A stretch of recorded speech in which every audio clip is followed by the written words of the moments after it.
Knock knock. High, আজকে হলো সপ্তমী আর আমি রেডি হয়ে গেছি, আর এই ভিডিওটা আপলোড করতে হয়ে গেছে অনেকটাই দেরি।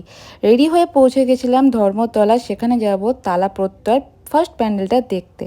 প্রচুর ভিড়ে দাঁড়ানোর পর, মুখটা প্যাঁচার মতো করার পর পৌঁছে গেছিলাম প্যান্ডেলের ভেতরে। 1 ঘন্টা পর পৌঁছাতে পেরেছিলাম। এরপর ভেতরে ঢুকেই শুরু করে দিলাম ভালো ভালো কিছু শর্টস নিতে। প্যান্ডেলটা প্রচুর বড় ছিল, তাই ভেতরে ঢুকতে অনেকটাই সময় লাগলো। বেরিয়েই আমরা শুরু করে দিলাম কয়েকটা ভিডিও আর পিকচার্স তুলতে। তারপরে পৌঁছে গেলাম নেক্সট প্যান্ডেলটা দেখতে। এটাও খুব সুন্দর প্যান্ডেল ছিল।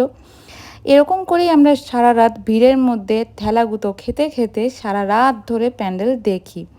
একটার পর একটা প্যান্ডেল দেখলাম, প্রচুর প্যান্ডেল দেখেছিলাম, তার মধ্যে থেকে এই কয়েকটা মুহূর্ত তোমাদের সাথে শেয়ার করে নিলাম। সব প্যান্ডেলগুলো দেখতে দেখতে এটাই লাস্ট দেখলাম। বেজে গেছিলো ভোর 5টা। এবার বাড়ি যাওয়ার পালা।